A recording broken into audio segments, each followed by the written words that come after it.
This is how we drop it. Listen up, time to the rap and the fearless. Time to take you upon a journey, yeah, upon the rustic quest. Listen, DJ rap alongside the fearless. To the north, to the south, to the east, to the west. To all the rainbows in the place of all the bushes, all the time. Hello and welcome to Raw, the 90s Rave Podcast, with me, your host, Tom Latcham, and in the presence of royalty, or rave royalty at the very least.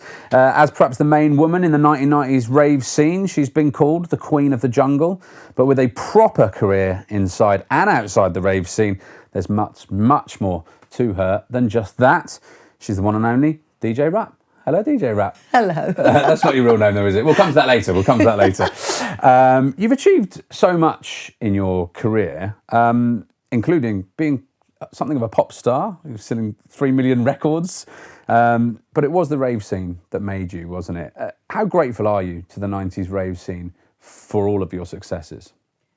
Well, first, thanks for that lovely intro. I don't know if I can live up to that, but I'm sure you will. I think that grateful, it's such a small word compared to how I really feel about what it's done for me. It basically saved my life. So every single day, and I'm not lying when I say this, there are days where I just think, oh, you know, it's so hard. There are things that are hard, right?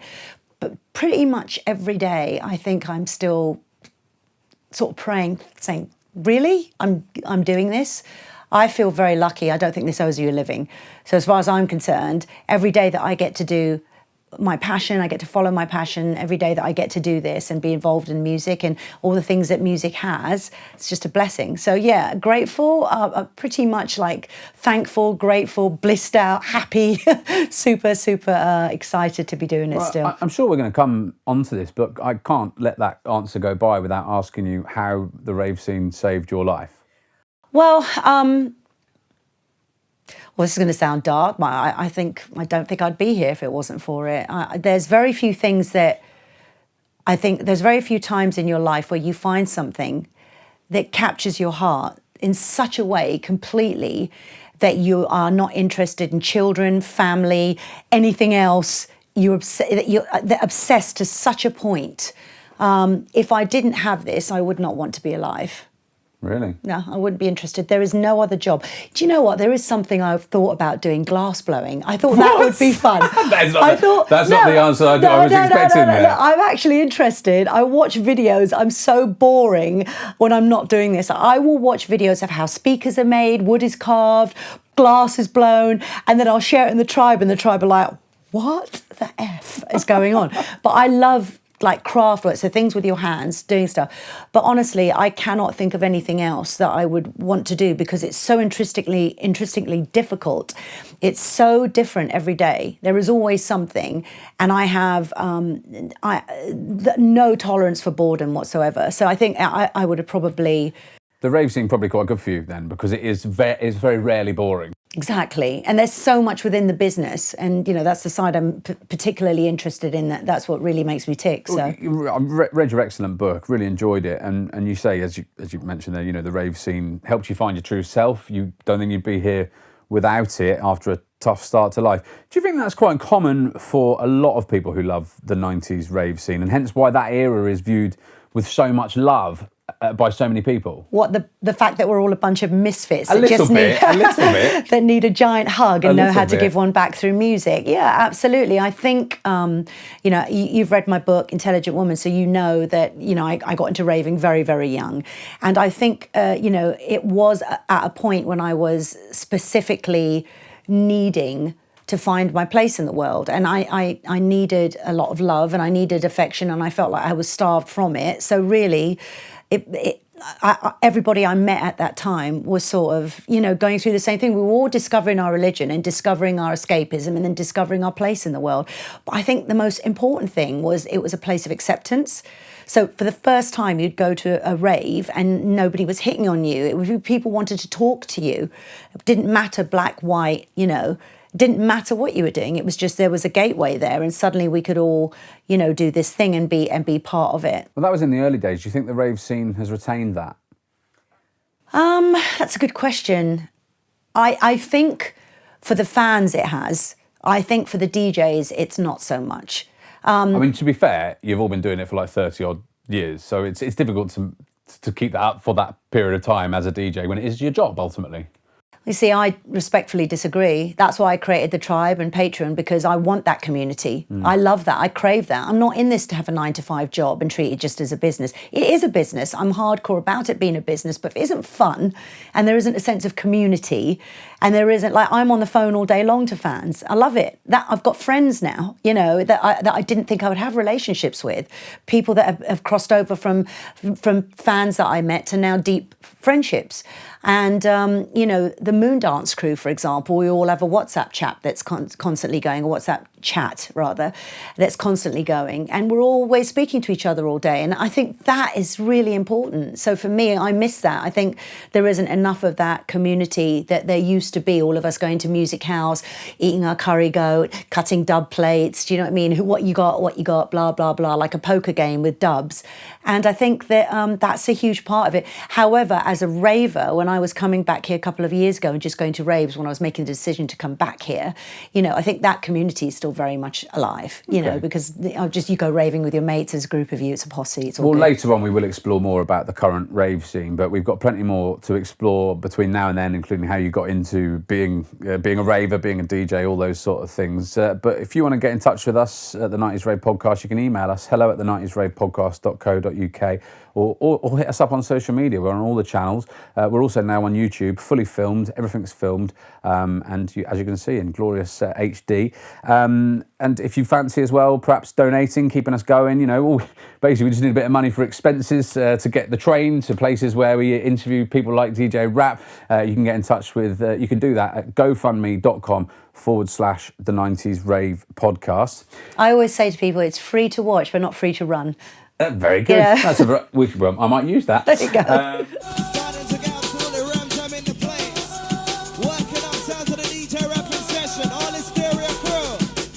So before we go into more about your career, I'd like to just do a quick fire round with you to sort of get to know you a little bit better, if that's okay.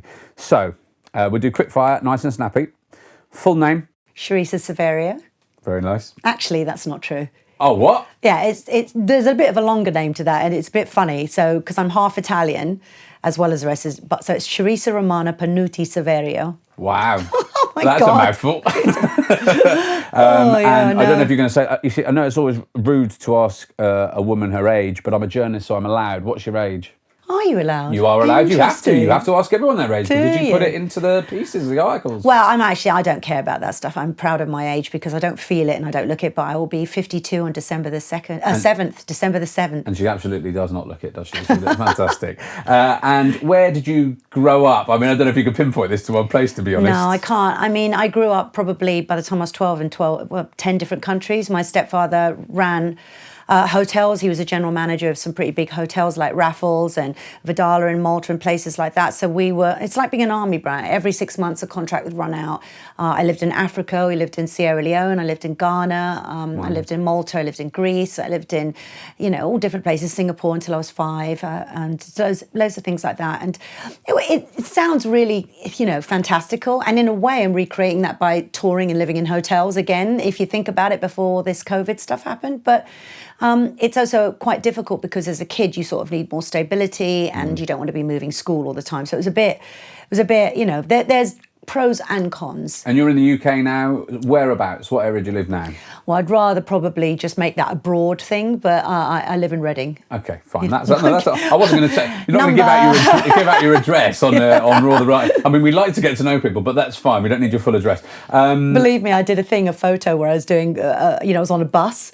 And then I'd like loads of fans going, "You're in Reading. We know that bus route." Well, there's a guy called Pete Cannon who's an up and coming producer, and I didn't know this until I saw one of his videos, and I was like, "That's my local corner shop." So he lived right next to me. So can I ask you? And you don't even need to say this if you don't want to. Your relationship status? Oh, I'm married to music. You've said that before, haven't you? And you haven't got any children, I don't think. That's correct? Well, it depends if you call my female dog. I feel I'm To be fair, she's quite old. I don't know. Oh, she is. In dog years. So am I. In dog years, she's about 90 odd. Yeah. The things that I like to keep, you know, there are certain things that whether I'm dating someone or not, I like to keep those things private. But at the same time, when it comes to my dog, I am a fur parent. So okay, yes, fine. she's my baby. And what's her name? Kima. Kima. And what is your favourite non-rave song and why? Oh, God. You said snappy answers. This could take a while. I think it's Mr. Take These Broken Wings, because when I left England for the first time, and I think I was 16 years old and went to Greece. It's around, the ages are a bit fuzzy, but roughly thereabouts. I would say probably in a lot of pain from the things that I was going through at home. And there's a place in Greece that you can go to for like 2 days and basically take a boat, stay there, and they'll pick you up after 2 days. And it's just basically catch your own lobster, food, and you just think. And I had my Walkman and I would go there a lot. And that song would be on repeat. And it was just a time of sort of, I think, healing for me. Okay. So I would listen to that song over and over, and I would just be looking at the sky on a beach. The big question, obviously, with the 90s Rave podcast is, do you like the happy hardcore version of it? I can't remember it's by. I think it's just, I can't remember, Supreme maybe, I'm not sure, but maybe RSR lot, the Fusion lot. Have you even heard it? I was just going to say, I actually haven't heard it. Well, you're in for a treat. I mean, actually, to be fair... I'm sure I'll love it. To be fair, it is actually quite a decent tune, but maybe you might not like it. We can listen to it later. We'll find out. Who's the most famous person that you've ever met? Oh, David Bowie. Yeah, I was on stage with him. I performed with him. Wow, it was amazing. What was that like? Well, it's the only time I've got starstruck, put it that way. Wow. I don't get starstruck easy. I performed with quite a few famous people, but he turned around whilst we were, because he at one point did a drum and bass album, and he turned around, and whilst I was, playing, he just winked at me, and I just turned into jelly. I was like, oh. I'm not surprised. I suspect he has that effect on a lot of people. He's so handsome. He was amazing. What is your favourite TV show?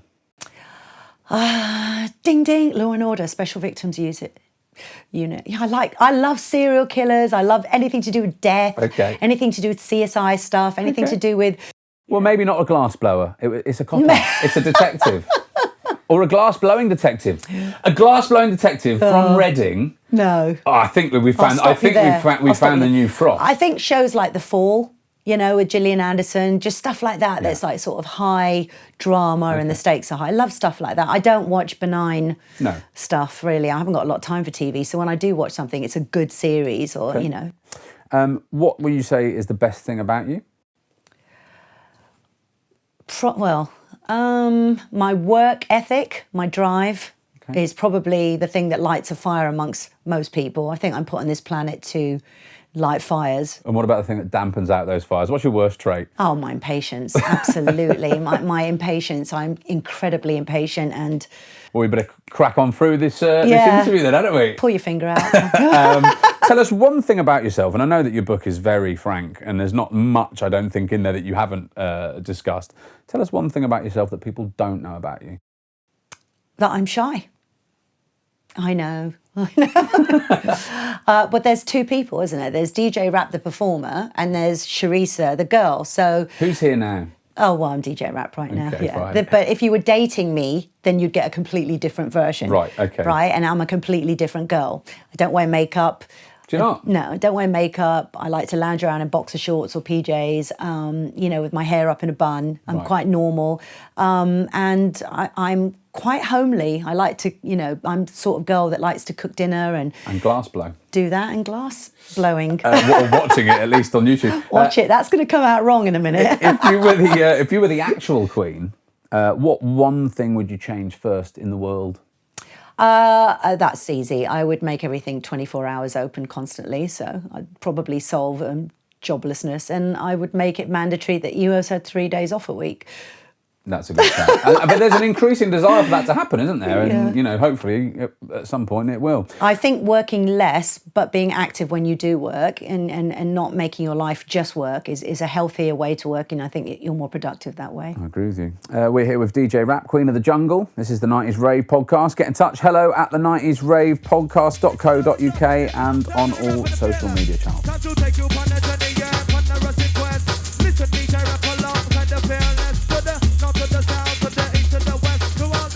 So DJ Rap, your book starts here, so I think that it might be a good idea for us to start here with your early life. And you've referenced some of it in the opening. You did seem to move around a lot. You experienced constant upheaval. Was that actually quite handy in a way to become a rave DJ? I actually agree with you on that. I think it prepared me for touring, and it's probably why I love it so much and why I'm so good at it. But it's also probably why I'm a quite nomadic and also very much a lone wolf. You get used to being, as a kid, your life is like there are no other kids to play with. You're in a hotel life, so you have to always be on your best behaviour. So my imagination was truly my best friend. I was a Lego freak. I built cities. I mean, bigger than this room. I mean, I was, big into building things. So I was very introvert as a child. A lot of my time I spent, I'm not saying I had a hard life in the sense that there wasn't poverty. But there was time, but just because there was money doesn't mean it wasn't hard. No. What I mean is there was horses and all this stuff, and it was one hand lovely, but I would have probably swapped all of that to have had more of a normal childhood and all the other things. So I learned to get involved in books at a very early age. I started reading, I think my first book was, The Rats by James Herbert, and all the gory stuff that I love. And I think the reason, after having intense therapy as well, the reason I like horror and those kind of things is because it completely takes me away from the world I was in as a child. Okay. So when I was exploring why was that was what it was. So yeah, imagination, I think it definitely prepared me for the touring life that I had. In terms of, you had a lonely childhood, that encouraged, as you say, creativity and self-reliance. Is that why you think that you're so musically creative and entrepreneurial? No. It's a short answer. I think that it prepared me for touring, and that's it. It got me used to being able to what I call prison tour, which is just stay in a hotel, move from place to place. That felt like home to me. It didn't feel like, whereas other people. So how come you're so entrepreneurial then? Where does that come from? Well, to finish the thought, a lot of people feel like touring is like jail. I've heard people moan about that. It's isolating. It can be lonely. See, I don't. I feel like it's a home away from home. Right. You get to a hotel and you're like, oh, I don't have to clean my room. It's lovely. Let's face it. That's the wonderful part of it, right?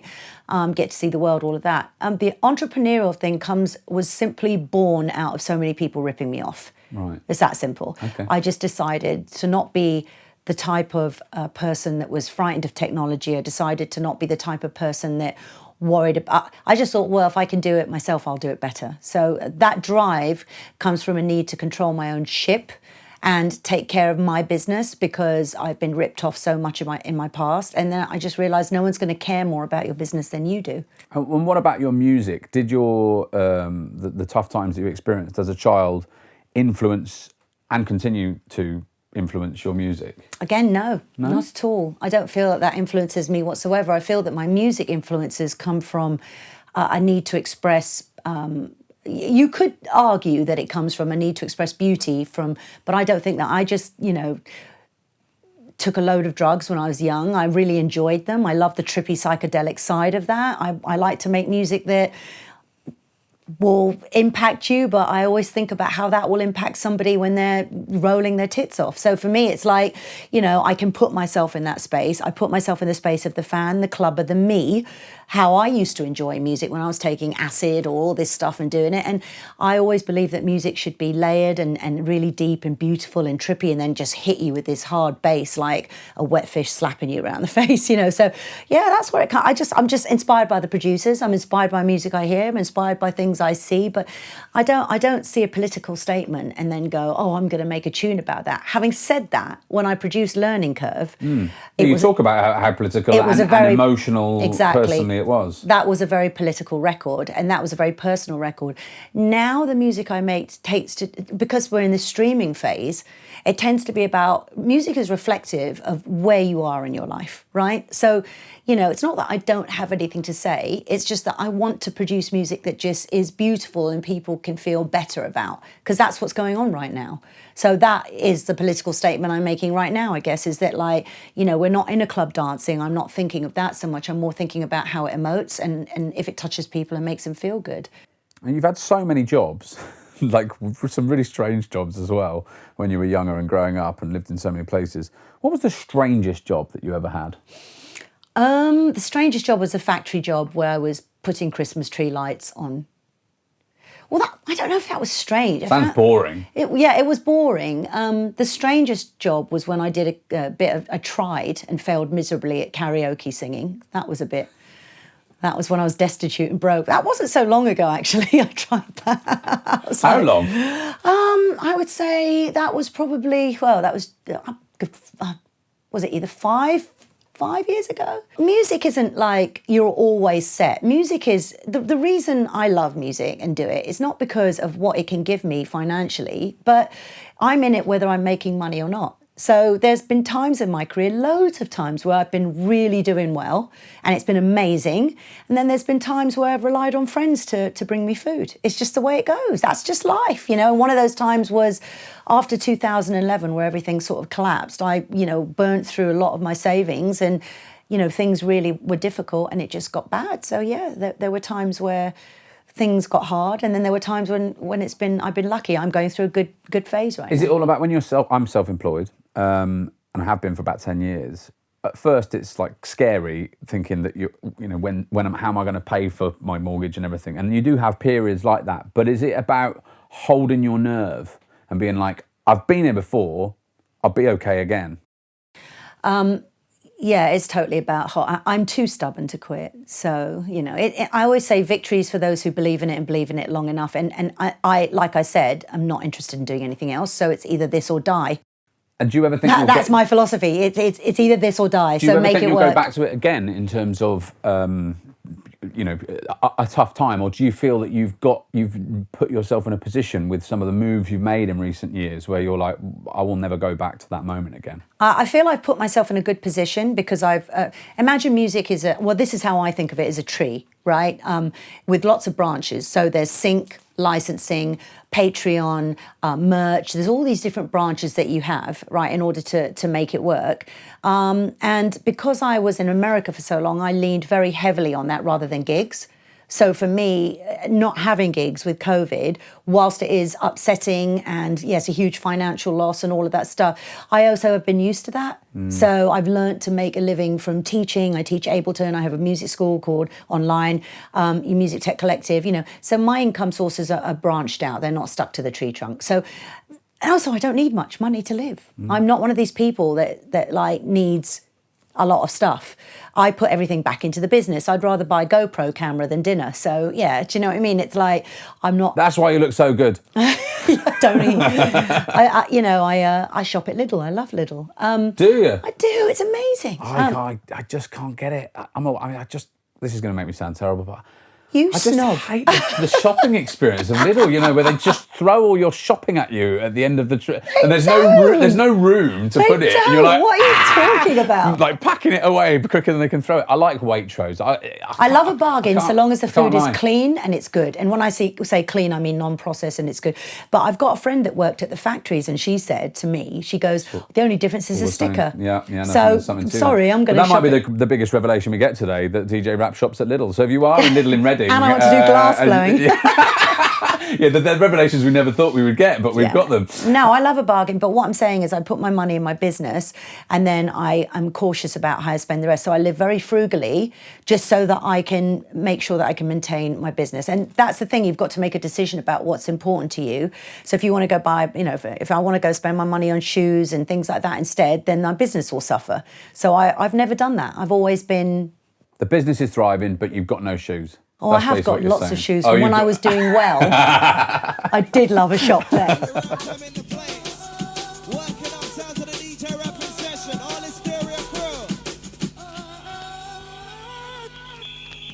So we're still here with DJ Rap, Charissa is her real name. We've talked about your early years, but I want to talk about your early years of rave and how you got into it. How and when did you first discover and get into rave music? I think 1988 was when I really got into it for the first time, and I just was interested in raving. Obviously, I'd left home very young. I'd left home at 14, so I wanted to just basically. All right. Well, I started off. There was my best friend Amanda, and we had another friend as well, and who probably won't want to be named, but they had like a dance troupe sort of thing. And then my friend Amanda was like, well, I can get you a job at Jacqueline's waitressing, but you have to wear a bikini and you have to waitress. And, and then you have to sort of dance on a podium and do this sort of thing and whatnot.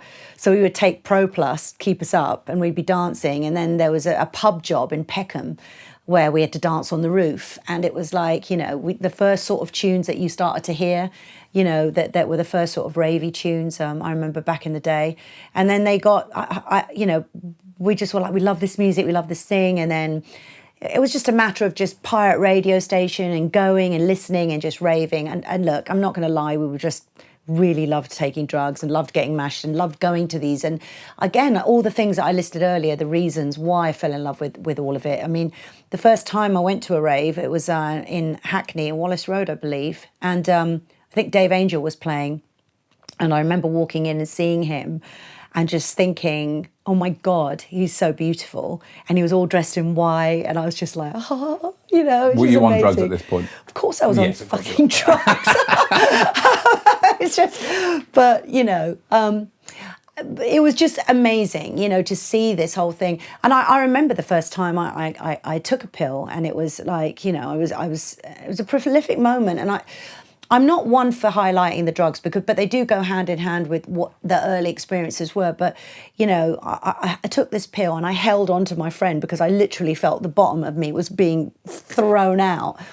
And then I remember this pivotal moment, which I will never forget as long as I live, going into the toilet, and there was about 5 or 6 black girls come in, and they just grabbed me, and we started singing "If You Love Me, Give Me a Sign" and dancing in a circle. And this is the thing, see, like, people have to understand there was no colour, there was no sex, there was no... Everyone just... Do you know what I mean? It was just like... What's your name? Where are you from? Sit down cross-legged and talk. And a bunch of you talk. No one gave a shit about, you know, you're black, white, Chinese, Asian, if you were abused, this, that. All us people just got together, and that was it. So yeah, I never forgot it. And I was hooked the moment at that time. I was saving up, and I had another odd job. Actually, talking of odd jobs, at school dinners. The dinner lady.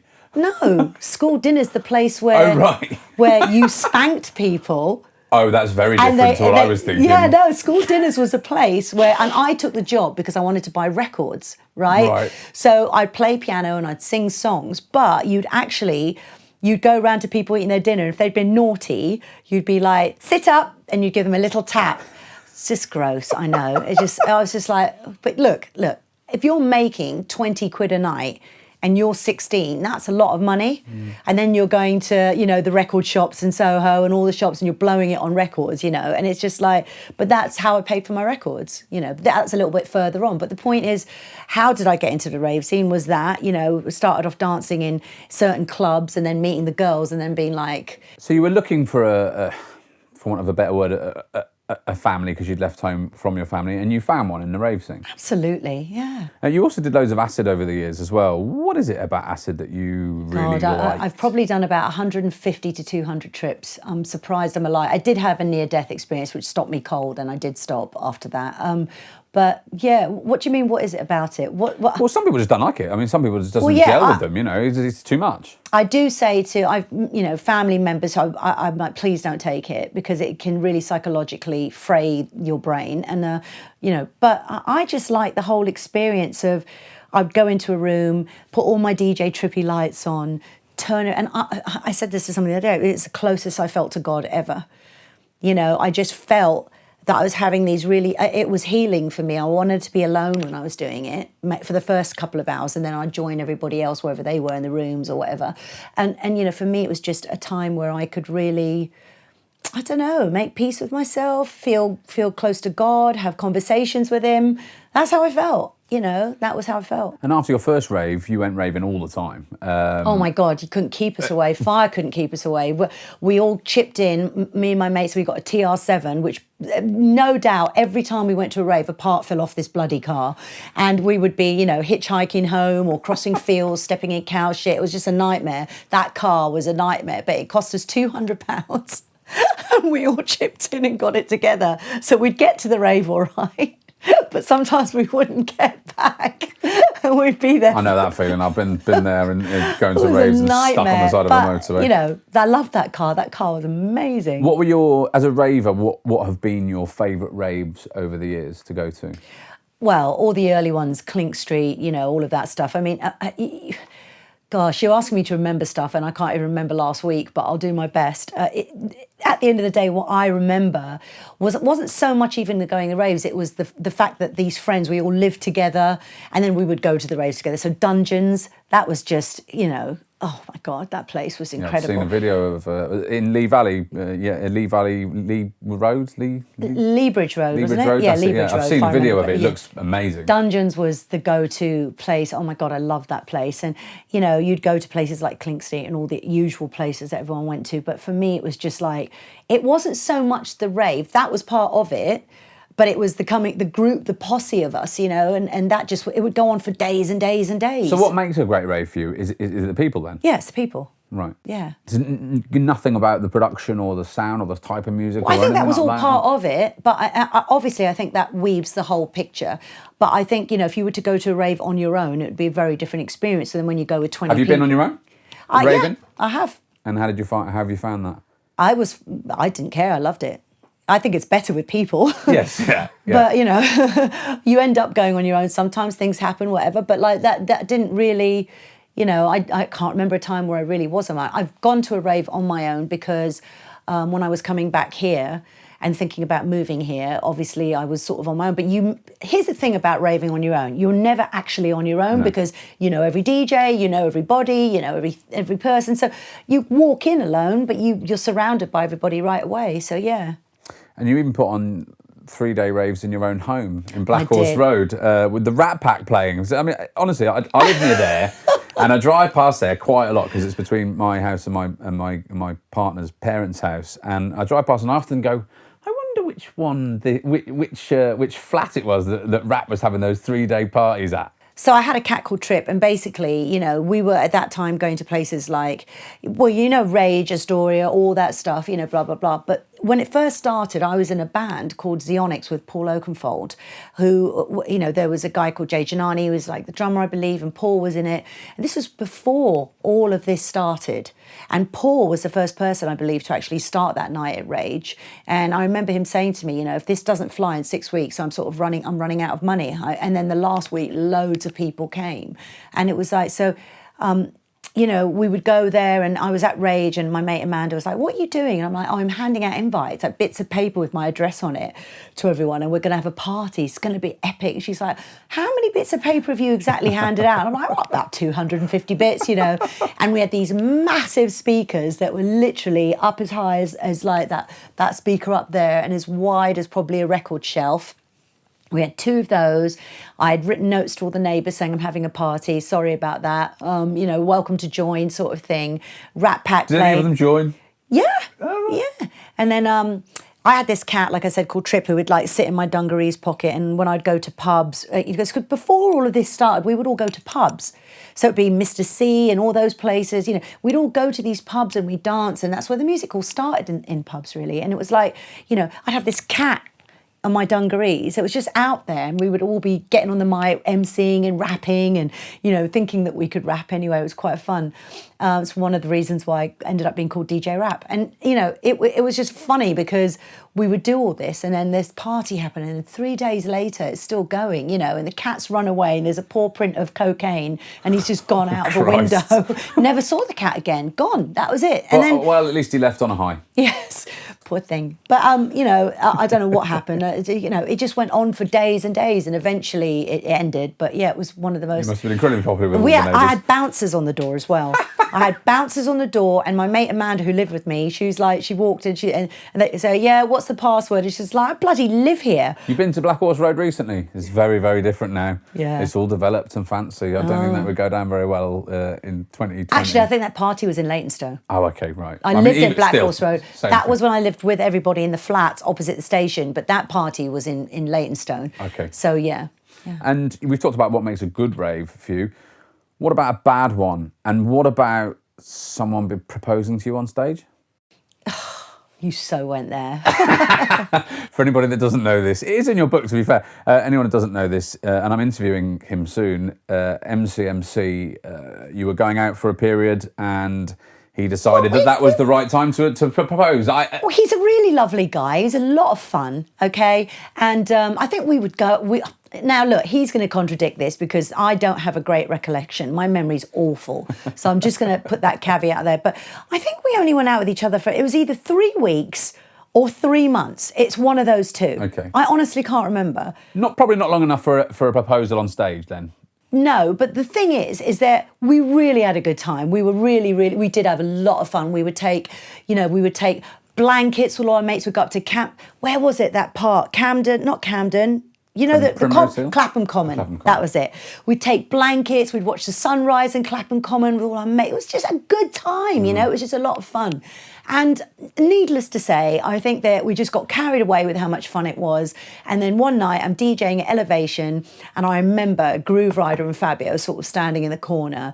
And then he comes on stage and he proposes to me, and you've got like thousands of people gurning off their trolleys going, say yes, say yes, say yes. How can you say no? Well, you didn't, did you? No, I was like, yeah, sure, no, I'll kill you. Yeah, well, you must have been pretty furious at him, because that's a bad position to put anybody in. I believe that I finished with him that night. I think I did. So you were proposed for a very short time. Yeah, but here's the best bit. All I remember seeing is Fabio and Groove Rider pissing themselves laughing, like doubled over, because the look of terror on my face was just, you know, because I had to make a decision: upset people on a high, or do I should have said, in hindsight, I probably should have said, oh, that's lovely. Why don't we discuss this later? Yeah. So, this isn't how I imagined it, Maurice. And then the worst part about it is Funky. I don't know if we split up that night or if it was shortly after that, but I think that was a big part of it. But I can't remember why we split up. He was a lovely chap. Anyway, it was all a laugh. But Funky, who I love, you know, the promoter, he then does a flyer with me and Morris's heads in heart, you know, and puts that out as the next Elevation flyer. Amazing. It was amazing. Even though you'd already split up. So disappointed all those ravers who came along to see this love's young dream, love's young dream. God, I don't know. It was all. Do you know what? Back in those days, it was just a blur. I don't even know what I was doing and what was, you know. But I look back at that fondly, and I saw him in LA just before I left here, and we hadn't seen each other for like 25 years, you know, and big hugs and how are you? And it's just like, it's all good. Do you know what I mean? But I can't really remember how it ended or what happened, but I do know that he was a lot of fun. Well, we'll ask him when we interview him. He was a lot of fun. You tell him I said that. I will indeed. But it's a great story, and it's a nice one to end the rave section on. Well, we hope you're enjoying this episode of Raw. There's plenty more where that came from, but now it's time to ask for your help. Raw is a hobby. It's not a very well paid hobby. In fact, it's frankly a bit of a money pit. We've put lots and lots of our own cash into doing this, but we could use your help to keep it going because we don't have endless pockets, sadly. Any donation, big or small, that you can give, we appreciate. It is a tough time for anyone, but anything you can give will go towards keeping this project on the road. If you want to help out, you can head to gofundme.com/the 90s Rave Podcast. That address again is gofundme.com/the 90s Rave Podcast. And get donating there. We appreciate anything you can give. Absolutely, we do. Also, if you want to head over to our socials, why don't you add us on Facebook? Why don't you add us on Twitter? Why don't you add us on Instagram? And of course, we are on YouTube. You just have to search for Raw, the 90s Rave Podcast on all those different places. Tom Latcham here with DJ Rap on Raw, the 90s Rave Podcast. We've talked about your early years, how you got into rave music, but as for your DJing, when did you decide to start DJing and how did you go about doing that and learning it, etc.? Well, remember you mentioned Black Horse Road. Mm-hmm. That's where all that happened. Okay. So Sally, myself, Amanda, Spam, that was her name. Don't ask. We all went to a rave one night, and there was a DJ there. There was two DJs there called Dem 2, and I don't know if you know anything about these guys, but they're quite a good-looking bunch, you know. And I was sort of edging towards the crowd to get closer to take a look at Dean, I think, because I was like, he's quite Thor-like before Thor was a thing. Anyway, so off I go, edging towards it, and then he dropped that da-da-da-da-da-da-da, and it just drove everybody completely nuts. I think it was the first time that had been dropped, and it's the first time certainly that sort of breakbeat tune had been heard of that style. And I turned around and I forgot about how cute he was and all of that. And I turned around and I looked at the audience and I just looked at the control is the wrong word, but I looked at the hold he had on everybody and how people were reacting to him. It was like he was giving everyone this massive giant hug and that they were hugging him back. And I just had this sort of weird feeling. Were you also on drugs at the same time? Not sure if I had it. Okay. No, I don't think I was. I think we just got there sort of thing. Okay. And I got this weird feeling in my tummy. And I just had this weird feeling. I don't know if you've ever been proposed to or, because it's happened to me a few times. But thank you for reminding me. Well, it happens a few times. And you get this weird feeling. It's a really weird sort of feeling, right, when it's genuine and whatever.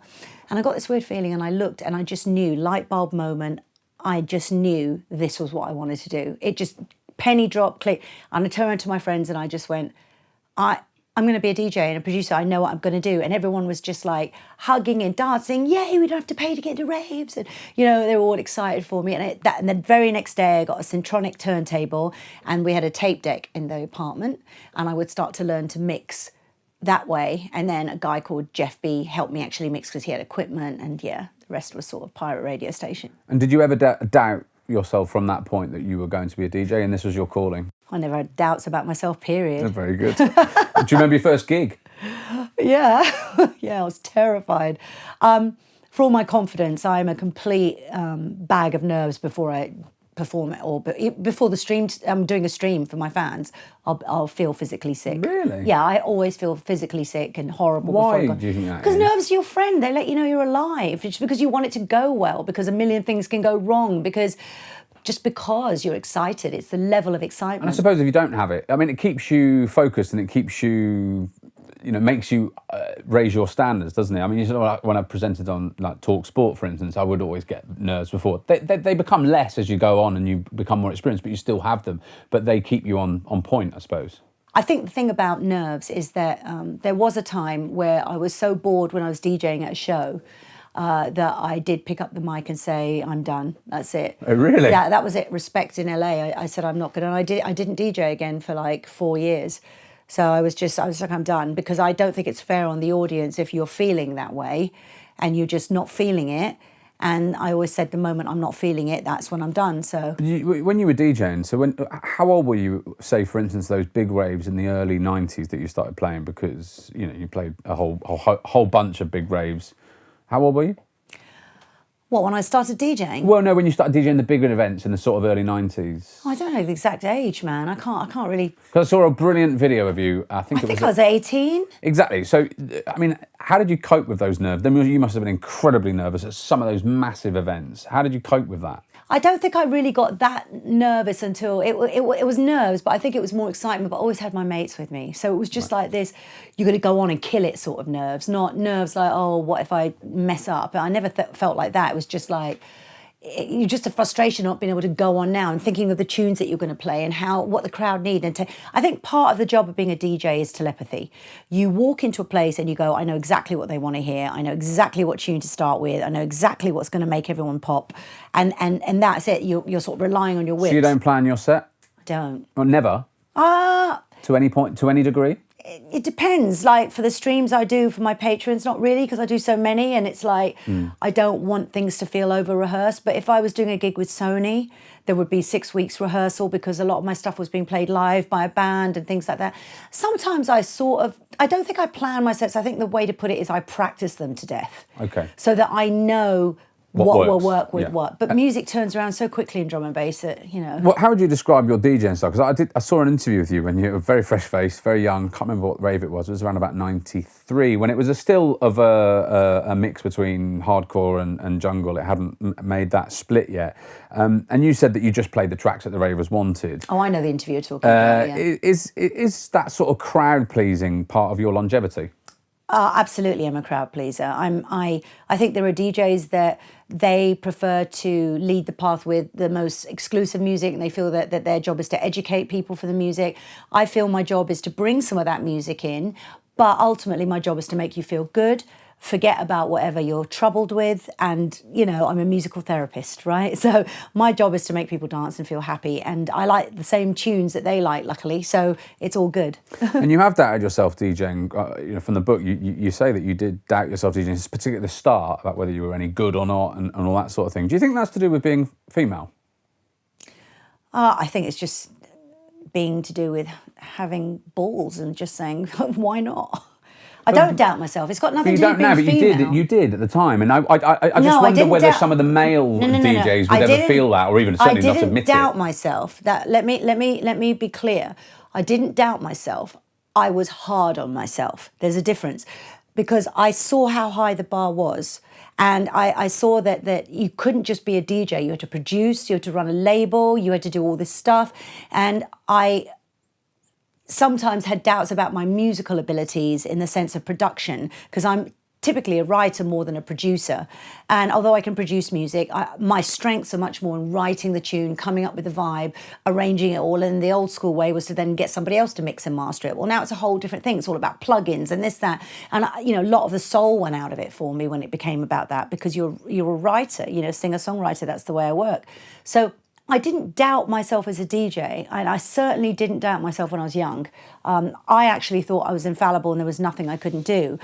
As I got older and bad experiences happened to me and I lost work and I got ripped off, then I went through a real crisis of actually really doubting myself. I actually lost all my confidence, and that has taken, I think, probably 6 years to get back, which is why I'm making music again now and DJing again now. Right. It happens, you know.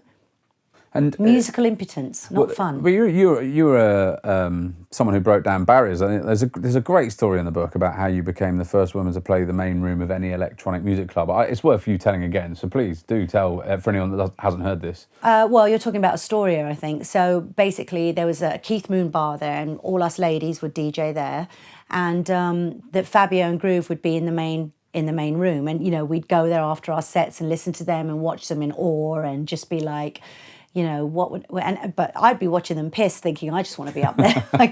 I'm just as good. You know, why can't I? Why is it I'm not allowed to play in there? And so the first night I got the gig at the Keith Moon bar, this guy comes up to me and he was like, you know, so what do you think of this? How do you like it? I went, well, it's a piece of shit, isn't it? Look at the needles, they're Fisher Price. I went, oh, this is like Lego. It's not even real gear. And he goes, oh, really? He goes, well, I'm the promoter.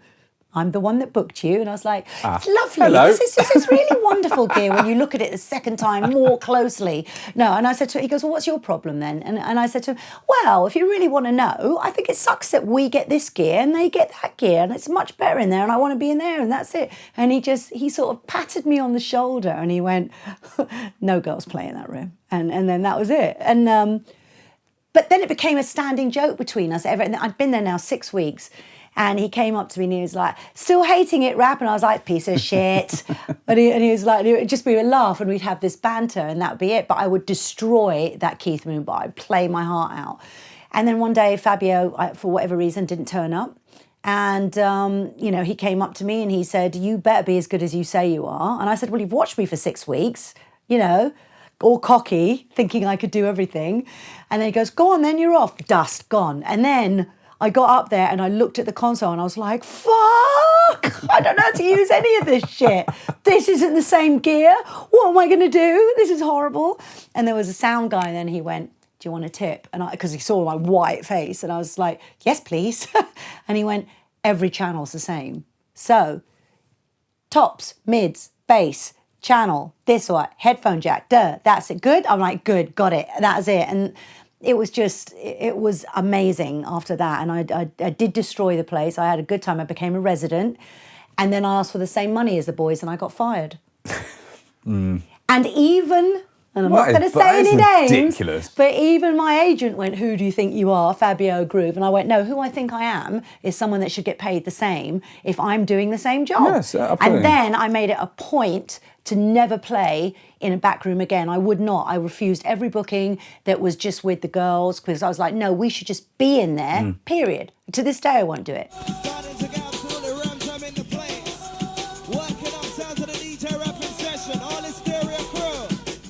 I want to ask you. A couple of people have mentioned it when we said that we announced you as a guest, and people asked questions. Our audience. One of the questions a couple of people asked was about when you played Mr. Kirk's Nightmare, which is about a son who's died of telepathy after a young lad I think was stabbed and was to death, or or died or not, but. People said it was deliberate and that you had somehow gone in there and heartlessly, callously played this. Wow. And then you were harassed by newspaper journalists, you had all your bookings cancelled. How did you feel to be in the eye of a storm like that? Well, anyone who thinks I did that on purpose is just an idiot, right? I mean, how stupid are you? Obviously, nobody does that on purpose. So, but what actually happened, if you really want to know what happened, was that I was playing for Telepathy and I was just about to go on, and Pigbag, I think Pigbag was going on after me. I don't know who was on before, to be honest, I can't remember. But I went on and I played and I dropped Mr. Kirk's Nightmare, which is a massive record. And Pigbag came up to me and he goes, "How could you have done that?" And I said, "Done what?" He goes, "Someone stabbed outside." I said, "Well, I'm at Telepathy, but I'm not telepathic." He came up to me and said that, and I didn't know what he meant. And I rushed outside and I saw a body with like sheet over it or something. What do they put over it? And yeah, it was just unfortunate that I played that record. It was my last record of the set, and at the same time as that was happening, someone was losing their life. God rest his soul. Well, the next day, what happened is the police came round to take statements from everybody, and they were like, "Oh, you're the DJ everybody hates," and I was like, "What?" And they were like, "Yeah, everyone thinks you've played," and took my statement. Suddenly, all my bookings gone. I lost every booking. People actually thought that, this was the beginning of me starting to form a really hard shell around myself. This is when I would say the bubble popped for me, and I started to see how quickly people can turn against you in this scene multiple times. How did that feel? Yeah, it felt really lonely, really, really horrible. I was heartbroken. So I went up north, like any good girl would. Winter's coming. I went up north and started playing the Eclipse. It was fantastic. So I got in line and I saw that there was this DJ called Sasha, and I was like, "Who's she then? She seems to be pretty big." And Sasha tapped me on the shoulder and he was like, "I'm Sasha, nice to meet you." And I was like, "Right, this is my new kingdom. I'm going to go here." So yeah, Eclipse was wonderful. Mm. Yeah. Was that one of your favourite raves to play? Absolutely. It was wonderful. That, Stoke-on-Trent, Shelley's, oh my goodness. Ugh. What are the other big raves that you've really enjoyed? Rain Dance, who put me on the map. Richard was the first person to let me play the 12 o'clock, to play a massive rave. He was the first one to book me after the Astoria thing. Right after that, I think a lot of promoters saw that this was kind of a good gimmick. But then when you got on the decks and you've got to deliver. When you destroyed, it was like, this is a gimmick and we want to be the first promoters to put her on because she's bloody good. And that was it, Right. So, yeah. Did you have to act in a different way being a woman? Initially, to get my DJ gigs, I'd left home at 14 and I think I was about 16. And, I was at was about 17 maybe, unemployment office. I don't know what it was. You have to call and look for a job. So I called promoters and I just pretended that my brother was a DJ and that he was going to send a mixtape in and would that be okay? And his name is DJ Rap. And then I'd turn up and they'd be like, you're a girl. And I'd be like, well, just because I've got tits doesn't mean I can't DJ with balls, mate. Give me a shot, And that was it. It was just like this bravado. And really what put me on the map was, the pirate radio stations that I started on. I started off on Rave FM. Cool Ham Flex helped me learn how to mix. He was awesome. Really wonderful, wonderful guy. And, then I went on Fantasy. Hype introduced me to Fantasy. And Foxy was he's what I call the Clark Gable of the scene. He's got that gap in his teeth and that mischievous Brit. He's just like, what's wrong with all the porn on the walls? And I was like, take it down. I won't DJ. He's like, well, then don't DJ. And I was like, all right. I'll take it down and I'll put it back up. So I'd walk into the place where you'd all huddle and I'd take it down, put it back up. And eventually my slots got to better times because you'd be sleeping there with a sleeping bag waiting for your shift. See, that's the thing. People don't understand the dues that have been put in. We've all paid our dues. And, a lot of these new producers, they don't have to go through what we went through. Were they like, I've never been in a pirate radio studio. Did you ever... are they as you would imagine? Grim, bit dirty, Oh, being raided. cockroaches Really? climbing up the walls. It was disgusting. Ugh, ew. Wow. Yeah, you couldn't catch me doing that now. No, indeed. Paul, you talk in the book about Paul Oakenfold, Carl Cox and Hype, all sort of looking after you and taking you under their wing. How did they do so? Well, Hype's a moany bugger, but he's got a heart of gold underneath all of it. And, you know, he has always looked out for me. He gave me my first break. He got me an agent when I came back here 2 years ago. You know, hooked me up with Chris from UAA. He's got me in at Fantasy. He always teases me that I owe him a lot of commission. You know, just looking out sort of thing. We always hung out. He was wonderful. Carl, I used to call my big brother. And, you know, I haven't seen him for years and years and years. But, you know, we used to go around Oakenfold's house with Carl Cox, all of them. And they'd bring me bits of chocolate and we'd all just hang out. And we just hung out. You know, Mr. C, Richard, all of us, we all just hung out. It was wonderful. That's fantastic. Yeah, it was good. Back in the days, I think the DJs were more ravers. So we all sort of hung out and go to each other's houses a bit more. That's what I miss now. But of course, it's turned into a business and I've been here for 20 years. So what do you expect? You know, things change. And how do you rate yourself against the other DJs in the 90s rave scene? In what aspect? How good you are? How good I am? I think I'm pretty fucking good. Where do you rank? Because Hype is right up there, isn't he? I mean, in terms of his skill I think that's a levels. weird question to ask someone. It's sort of up to the fans, I think. But I know I'm a really good DJ. I know I'm a good producer. I'm happy with that. There's always someone better. You know, I'll sit down, I'll watch Randall. But there isn't always someone better. That's the point. There is. Someone is at the top. There's someone, no, don't believe the bloody charts and things like that. I mean, that's that. Not charts, but someone Well, is literally the best do DJ you in the world. honestly believe that in the Mixmag chart that No, number I one mean, that's DJ is the best? nonsense, Right, isn't it? okay, so what is better? Because everyone is unique. Different, right. So I don't agree with that. That's why I don't agree with polls and things like that. And I, you know, couldn't get... Look, I watched Randall play a set. No one can roll a mix like that, man. No one can do what he can do. On a good night, there's no one better than him. Watch Fabio. On a good night, there's no one better than him. Watch Frost. Watch Hype do this. These guys are the best in the fucking world. They are amazeballs, right? Do I think I can cut it with them? Yeah, I do. Right, in steps the power mix with a DJ rap playing track.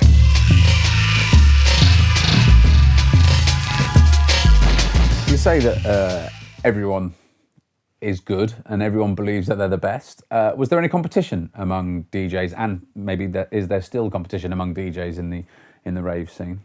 I think that it's highly competitive. But like I'm saying, the bar is really high. You are messing with the best in the business. They are the best. Yeah. You know what I mean? Yeah. Drum and bass producers, if you've ever tried to produce drum and bass, it is the hardest music to produce. It's not like all the other genres. So these guys... Why is that? Well, the frequencies, the way the bass is different, like in house, predominantly the kick, and it's a whole different thing. Here it's all about the sub bass and letting that, you know, just the frequencies completely differently. It's all sub bass heavy, letting that snare crack through and the compression and all the stuff and all the sound design and just the arse-ache of making music with the mixing and mastering in mind, you know, and doing all that. I mean, these guys are like basically playing audio jitsu and twisting stuff in a way that no other producers sort of do, which is why hip-hop producers hire drum and bass producers to help them produce pop songs and a lot of stuff, you know, a lot of that stuff. Like look at Timbaland and people like that. They're influenced by drum and bass producers. Film music, drum and bass producers, you know. So you are messing with the best. Is there competition? I think we all secretly like that. I know I love going up there going, I'm going to go for that hour. I'm going to get on the decks and it's my job to destroy, obliterate, be the best there can be. That doesn't mean I am, but that's my intention. Do you know what I mean? My intention is to go on there and just make that crowd throw shoes in the air. You know, that's what I want them to do. I want them to lose their minds. And I get pissed if it doesn't feel that way. So yeah, it's competitive, but I think it's a healthy... I don't think anyone's sitting there going, I've certainly never had this thought where I've gone, oh, I'm better than so-and-so, I'm better than so... I've never... That doesn't even... Because... Why? But I do sit there going, oh wow, he just, oh right, it's on. You know, it's Seabiscuit syndrome. The horse is in front of you, you suddenly run faster. Healthy rivalry. Well, if you play tennis with better tennis players, your game's going to be exponentially. I play with my dad and he beats me every time. It's incredibly embarrassing. What about MCs? Are you a fan of MCs? Well, I don't like marrying them. Well, no, indeed. That's we self-evident. established that. Yeah. I think MCs are amazing, and there's so many great ones. I mean, goodness, you know. So yeah, I don't like an MC that just talks constantly. Who are your favourite MCs, but that work best with you, with your style of DJ? My favourite MC was, of course, Stevie, Hyper D, because it wasn't just that he made a bunch of noise and was just like blah, blah, blah. He actually had really intense lyrics that meant something. You know, he's a poet. So I loved him probably the best. And also because he's still such a huge legend. People are still, you know, he's never gone away. People die and they pass and then they're past. But Stevie's just with us all the time. I believe he's raving next to us every single rave. Does his the fact that he did pass create that legacy, and you remember him as this like super incredible, fantastic MC that you might not talk about him in the same way if he was still alive? You know? No, Stevie was a force of nature. Right. He got on the stage and it just was like a tornado, and your sets were better because he was there. Right. You know, he made you good. So no, I don't think, I wish he was still here so much, but no, I mean, you know, I love Fearless. Fearless has got amazing energy, and we are often paired together. And he is my brother. We grew up together, so like, you know, love that guy. He's amazing. GQ and Randall, legendary pairings. I think it's more about the pairings, right, and that sort of thing. You know, Navigate is amazing. I mean, they're all good. I mean, right? I don't really know an MC that I've worked with that I think I'll just shut up because I'd unplug him anyway. Well, have you unplugged people? Of course, yeah. I've How thrown many water times? at them, all kinds of things. Yeah, it's like, shut up. God's sake, there's a lyric in this song. I'm playing General Levy. But well, that's probably why they're talking. But Stop talking over the record when someone is yapping already over the record. But they're probably the ones that aren't at the very top, are they? Because there's a reason why those ones are at the top. That's why I said I don't work with people like that. I've never come across it. Everyone I work with, they're brilliant. And then you listen to someone like Bassman, who's just so fun.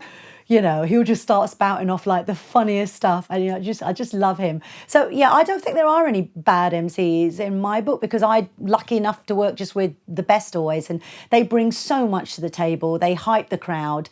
They do what they do, and I think people follow MCs just as hard as DJs. And you know, let's face it, most DJs it looks pretty boring. You're just doing your thing, and unless you're a proper entertainer, the MC is the front man. Well, what do you make of Rewind? So I had a bit of a tête-à-tête with Ray Keefe over this, and my not huge love of Rewinds. Don't mind one or two, but more than that, I'm not really up for it. What about you? Isn't it incredibly annoying when these MCs keep your job is to mix tunes together, so that when they keep saying rewind, rewind, rewind, you're like. That's about the crowd, right? That for me, it depends on the crowd. If the crowd are asking for it, they get it. Am I a fan of rewinding every tune all the time? Not really, because it breaks my flow. But it's not about me and it's showing my technical skills. It's more about like making them happy. You know, it's what I call good vinyl sex etiquette. You first. Is that right? Yeah. And finally, before we come to the end of this part one, you're blushing. Of this, Look at his face, red. Can you see it on the camera? Hopefully not. Don't look at me. Would you, finally, as we wrap up this episode, there's been lots of talk of a Helter Skelter comeback. You previously played Helter Skelters. Do you think that it would be a success if it were to come back? Oh, I hope so. I hope everybody has success in whatever they're trying, you know. You hope, but do you think it would? There's a difference. Well, let me look. Let me find my crystal ball. I don't know. Why not? I think after this COVID lockdown, probably be a great time to launch it. Everyone's going to want to go to the opening of a paper towel. No, that's look very at me true. clening my kitchen. $10 a ticket. Yeah, I'll go out. Hey, then you can use that in your Patreon. Yeah. I think any of those. I think it'll be a success as long as we're allowed to do what we want. And look, we can't keep this up forever. So yeah. There you go. Well, fingers crossed it does happen. That's the end of part one. Part two about rap's production, pop star history, and poster woman past. And we'll also get our views on the current situation with COVID and all that. Plus a lot more in part two. See you soon. Well, that's it from another episode of Raw. We hope you've enjoyed listening to it as much as we enjoyed making it.